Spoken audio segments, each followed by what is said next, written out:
ಕೇರಳ ಸರ್ಕಾರದ ವಿರುದ್ಧ ಅಲ್ಲಿನ ಆಶಾ ಕಾರ್ಯಕರ್ತೆಯರು ನಡೆಸ್ತಾ ಇರುವ ಪ್ರತಿಭಟನೆ 50ನೇ ದಿನಕ್ಕೆ ಕಾಲಿಟ್ಟಿದೆ. ಸರ್ಕಾರದ ವಿರುದ್ಧ ಬೀದಿಗಿಳಿದಿರುವ ಆಶಾ ಕಾರ್ಯಕರ್ತೆಯರ ಹೋರಾಟ ಮತ್ತೊಂದು ಹಂತವನ್ನು ತಲುಪಿದೆ.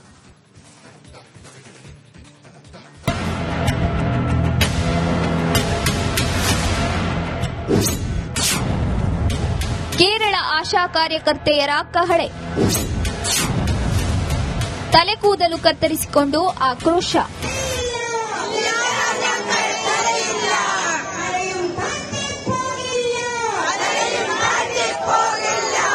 ಕೇರಳ ಸರ್ಕಾರದ ವಿರುದ್ಧ ಅಲ್ಲಿನ ಆಶಾ ಕಾರ್ಯಕರ್ತೆಯರು ನಡೆಸುತ್ತಿರುವ ಪ್ರತಿಭಟನೆ 50ನೇ ದಿನಕ್ಕೆ ಕಾಲಿಟ್ಟಿದೆ. ನಿವೃತ್ತಿಯ ನಂತರದ ಪ್ರಯೋಜನಗಳು, ಗೌರವಧನ ಹೆಚ್ಚಳ ಸೇರಿದಂತೆ ಕೆಲ ಬೇಡಿಕೆಗಳನ್ನು ಈಡೇರಿಸುವಂತೆ ಒತ್ತಾಯಿಸಿ ಆಶಾ ಕಾರ್ಯಕರ್ತೆಯರು ಬೀದಿಗಿಳಿದಿದ್ದಾರೆ.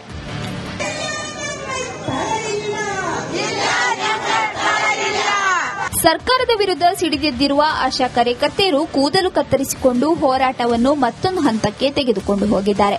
ಸರ್ಕಾರ ತಮ್ಮ ಬೇಡಿಕೆ ಈಡೇರಿಸದಿದ್ದರೆ ಪ್ರಾಣ ತ್ಯಜಿಸುವುದಾಗಿ ಎಚ್ಚರಿಸಿದ್ದಾರೆ.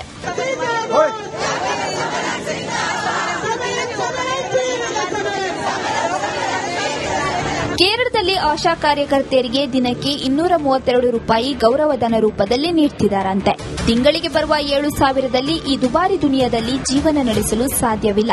ಹೀಗಾಗಿ ಗೌರವಧನ ಹೆಚ್ಚಿಸಿ ಅಂತ ಸರ್ಕಾರಕ್ಕೆ ಅಳಲು ತೋಡಿಕೊಂಡಿದ್ದಾರೆ. ಕರ್ನಾಟಕದಲ್ಲೂ ಆಶಾ ಕಾರ್ಯಕರ್ತೆಯರ ಸಮಸ್ಯೆ ಒಂದೆರಡಲ್ಲ. ಇತ್ತೀಚೆಗಷ್ಟೇ ರಾಜ್ಯದಲ್ಲೂ ಸರ್ಕಾರದ ವಿರುದ್ಧ ರೋಷಾವೇಶ ಹೊರಹಾಕಿದ್ರು. ಇತ್ತ ಕೇರಳದಲ್ಲಿ ಆಶಾ ಕಾರ್ಯಕರ್ತೆಯರು ತಾವು ಕತ್ತರಿಸಿಕೊಂಡ ಕೂದಲನ್ನ ಕೇಂದ್ರಕ್ಕೆ ಕಳುಹಿಸುವಂತೆ ಒತ್ತಾಯಿಸಿದ್ದಾರೆ.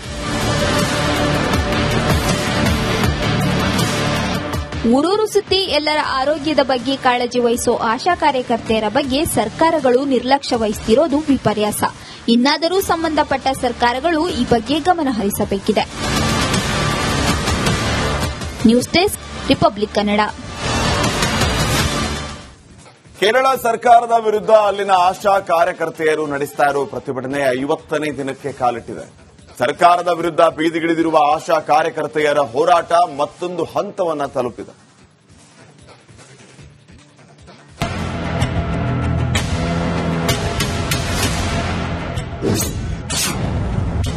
ಕೇರಳ ಆಶಾ ಕಾರ್ಯಕರ್ತೆಯರ ಕಹಳೆ, ತಲೆ ಕೂದಲು ಕತ್ತರಿಸಿಕೊಂಡು ಆಕ್ರೋಶ.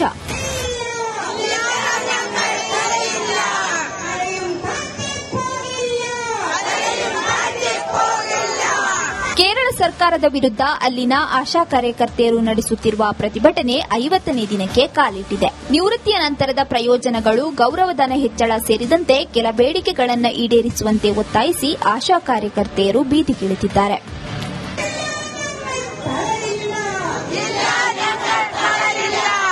ಸರ್ಕಾರದ ವಿರುದ್ಧ ಸಿಡಿದೆದ್ದಿರುವ ಆಶಾ ಕಾರ್ಯಕರ್ತೆಯರು ಕೂದಲು ಕತ್ತರಿಸಿಕೊಂಡು ಹೋರಾಟವನ್ನು ಮತ್ತೊಂದು ಹಂತಕ್ಕೆ ತೆಗೆದುಕೊಂಡು ಹೋಗಿದ್ದಾರೆ.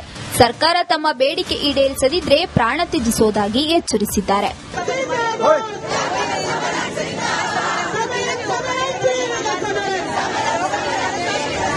ಕೇರಳದಲ್ಲಿ ಆಶಾ ಕಾರ್ಯಕರ್ತೆಯರಿಗೆ ದಿನಕ್ಕೆ 232 ರೂಪಾಯಿ ಗೌರವಧನ ರೂಪದಲ್ಲಿ ನೀಡುತ್ತಿದ್ದಾರಂತೆ.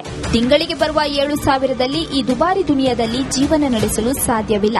ಹೀಗಾಗಿ ಗೌರವಧನ ಹೆಚ್ಚಿಸಿ ಅಂತ ಸರ್ಕಾರಕ್ಕೆ ಅಳಲು ತೋಡಿಕೊಂಡಿದ್ದಾರೆ.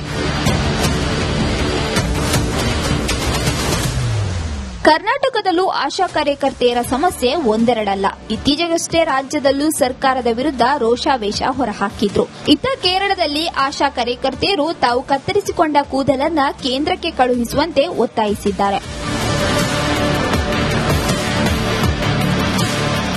ಊರೂರು ಸುತ್ತಿ ಎಲ್ಲರ ಆರೋಗ್ಯದ ಬಗ್ಗೆ ಕಾಳಜಿ ವಹಿಸೋ ಆಶಾ ಕಾರ್ಯಕರ್ತೆಯರ ಬಗ್ಗೆ ಸರ್ಕಾರಗಳು ನಿರ್ಲಕ್ಷ್ಯ ವಹಿಸುತ್ತಿರೋದು ವಿಪರ್ಯಾಸ. ಇನ್ನಾದರೂ ಸಂಬಂಧಪಟ್ಟ ಸರ್ಕಾರಗಳು ಈ ಬಗ್ಗೆ ಗಮನ ಹರಿಸಬೇಕಿದೆ. News desk, republic Kannada. Kerala ಸರ್ಕಾರದ ವಿರುದ್ಧ ಅಲ್ಲಿನ ಆಶಾ ಕಾರ್ಯಕರ್ತೆಯರು ನಡೆಸ್ತಾ ಇರುವ ಪ್ರತಿಭಟನೆ 50ನೇ ದಿನಕ್ಕೆ ಕಾಲಿಟ್ಟಿದೆ. ಸರ್ಕಾರದ ವಿರುದ್ಧ ಬೀದಿಗಿಳಿದಿರುವ ಆಶಾ ಕಾರ್ಯಕರ್ತೆಯರ ಹೋರಾಟ ಮತ್ತೊಂದು ಹಂತವನ್ನು ತಲುಪಿದೆ.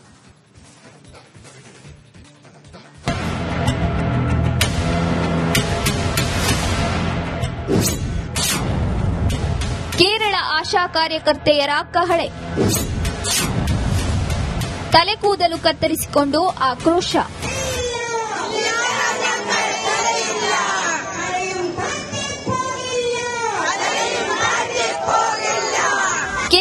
ಸರ್ಕಾರದ ವಿರುದ್ಧ ಅಲ್ಲಿನ ಆಶಾ ಕಾರ್ಯಕರ್ತೆಯರು ನಡೆಸುತ್ತಿರುವ ಪ್ರತಿಭಟನೆ 50ನೇ ದಿನಕ್ಕೆ ಕಾಲಿಟ್ಟಿದೆ. ನಿವೃತ್ತಿಯ ನಂತರದ ಪ್ರಯೋಜನಗಳು, ಗೌರವಧನ ಹೆಚ್ಚಳ ಸೇರಿದಂತೆ ಕೆಲ ಬೇಡಿಕೆಗಳನ್ನು ಈಡೇರಿಸುವಂತೆ ಒತ್ತಾಯಿಸಿ ಆಶಾ ಕಾರ್ಯಕರ್ತೆಯರು ಬೀದಿಗಿಳಿದಿದ್ದಾರೆ.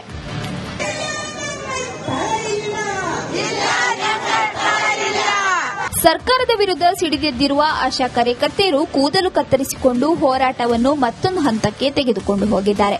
ಸರ್ಕಾರ ತಮ್ಮ ಬೇಡಿಕೆ ಈಡೇರಿಸದಿದ್ರೆ ಪ್ರಾಣ ತ್ಯಜಿಸುವುದಾಗಿ ಎಚ್ಚರಿಸಿದ್ದಾರೆ.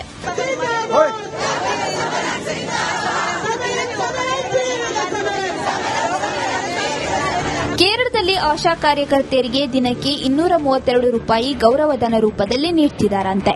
ತಿಂಗಳಿಗೆ ಬರುವ 7,000ದಲ್ಲಿ ಈ ದುಬಾರಿ ದುನಿಯಾದಲ್ಲಿ ಜೀವನ ನಡೆಸಲು ಸಾಧ್ಯವಿಲ್ಲ. ಹೀಗಾಗಿ ಗೌರವಧನ ಹೆಚ್ಚಿಸಿ ಅಂತ ಸರ್ಕಾರಕ್ಕೆ ಅಳಲು ತೋಡಿಕೊಂಡಿದ್ದಾರೆ. ಕರ್ನಾಟಕದಲ್ಲೂ ಆಶಾ ಕಾರ್ಯಕರ್ತೆಯರ ಸಮಸ್ಯೆ ಒಂದೆರಡಲ್ಲ. ಇತ್ತೀಚೆಗಷ್ಟೇ ರಾಜ್ಯದಲ್ಲೂ ಸರ್ಕಾರದ ವಿರುದ್ಧ ರೋಷಾವೇಶ ಹೊರಹಾಕಿದ್ರು.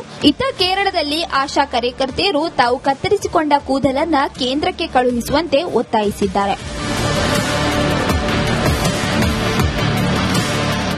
ಊರೂರು ಸುತ್ತಿ ಎಲ್ಲರ ಆರೋಗ್ಯದ ಬಗ್ಗೆ ಕಾಳಜಿ ವಹಿಸೋ ಆಶಾ ಕಾರ್ಯಕರ್ತೆಯರ ಬಗ್ಗೆ ಸರ್ಕಾರಗಳು ನಿರ್ಲಕ್ಷ್ಯ ವಹಿಸುತ್ತಿರೋದು ವಿಪರ್ಯಾಸ.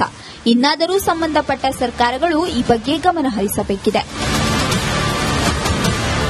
News desk, republic Kannada.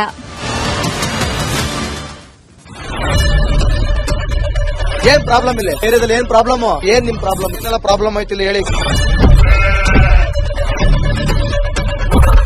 ಏನ್ರಿ ನಿಮ್ ಪ್ರಾಬ್ಲಮ್? ಏನ್ ನಿಮ್ ಪ್ರಾಬ್ಲಮ್ ಅಂತ ಹೇಳಿ. ಯಾರಪ್ಪ ನಗರಕ್ಕೆ? ಗಾಂಧಿನಗರ, ದಾಸರಹಳ್ಳಿ, ರಾಜರಾಜೇಶ್ವರಿ ನಗರ, ಚಾಮರಾಜಪೇಟೆ, ಹುಬ್ಬಳ್ಳಿ, ಚನ್ನಮರುತ್ತದ, ಮೈಸೂರಿಗೆ ಬಂದಿರೋದು. ಬ್ಯಾಡಗಿ ತಾಲೂಕಿಗೆ ನಾವು ಬಂದಿವ್ರಿ. ಸರ್ ಹೇಳಿ ಸರ್, ಏನ್ ಪ್ರಾಬ್ಲಮ್? ನಿಮ್ ಎಮ್ಎಲ್ಎ ಹೆಂಗೆ? ಏನೆಲ್ಲ ಸಮಸ್ಯೆಗಳು? ಏನ್ ಕಥೆಯಲ್ಲಿ ಬಂತ ಅಯ್ಯಪ್ಪ ಯಾವತ್ತೂ ಬಂದಿಲ್ಲ. 2 months ಇಂದ ನೀರಿಲ್ಲ. ಟ್ಯಾಂಕರ್ ಬರ್ಬೇಕಾದ್ರೆ ರೋಡ್ ಸರಿ ಇಲ್ಲ ಅಂತ ಯಾರ ಹತ್ರ ಹೋಗಿ ಹೇಳೋದಕ್ಕೆ ನಮ್ಗೆ ಯಾರು ಇಲ್ಲ. ಇಲ್ಲಿ ಕಿತ್ತೋದ್ರೆ ಏನ್ ಹಾಳಾಗೋದ್ರು ಇದು ಯಾರು ನೋಡರೇ ಗತಿ ಇಲ್ಲ. ನಾವಿದ್ದೀವಿ ಅಂತಾರೆ. ಇವಾಗ ಯಾರು ಎಮ್ಎಲ್ಎ ಮಗ ಒಂದ್ ದಿವಸನೂ ಬಂದಿಲ್ಲ. ಫುಲ್ ಸ್ಟ್ಯಾಂಡರ್ಡ್ ಲಕ್ಸುರಿಯಸ್ ಬೆಡ್ರೂಮ್ ಐತ್ರಿ ಅದು. Taj west end, radisson blu. Meeting ನಿಮ್ದು ಮೀಟಿಂಗ್ ಇಲ್ ಮಾಡ್ರಿ. ಇಷ್ಟು ವರ್ಷ ಆಯ್ತು, ಇದಕ್ಕೆಲ್ಲ ಯಾರು ಸರ್ ಜವಾಬ್ದಾರಿ? 2,000 ರೂಪಾಯಿ ಬ್ಯಾಂಕ್ ಹೋಗ್ತೀನಿ ಬರ್ತಾ ಇದ್ದೀನಿ, ಹೋಗ್ತೀನಿ ಬರ್ತಾ ಇದ್ದೀನಿ. ಬ್ಯಾಂಕ್ ಹೋಗ್ತೀನಿ ಬರ್ತೀನಿ 2,000 ಮಾತ್ರ ಬರ್ತಾ ಇಲ್ಲ. 2,000 ನಂದು ಹೊಂಟೈತು. ನಿಲ್ ಮೇಲೆ ಭಾರಿ ಐಟ್ ಅದು ಮಾರ. ಬರಲ್ಲ ಕಣ್ರಿ ಸರ್. ರಾತ್ರಿ 1 ಗಂಟೆವರೆಗೂ ಎಣ್ಣೆ ಅಂಗಡಿ ತೆಗಿಬೇಕಾದ್ರೆ ಬೆಳಗ್ಗೆ 4 ಗಂಟೆವರೆಗೂ ತೆಗಿಬೋದಲ್ಲ. ಮಗನೂ ನೋಡಲ್ಲ, ಯಾರು ನೋಡಲ್ಲ. ನಾನು ಒಬ್ಬಳು ನೋಡ್ಸ್ಕೊಂತೀರಜ್ಜ. ಮೊಮ್ಮಕ್ಕಳಿಗೆ ಅಮ್ಮ ಅಪ್ಪ ಇಲ್ಲ, ಅವರು ನೋಡಿ ಬರ್ತಾ ಇದೀವಿ. ದೇವರು ಬಿಟ್ಟಂಗೆ ಆಗುತ್ತೆ.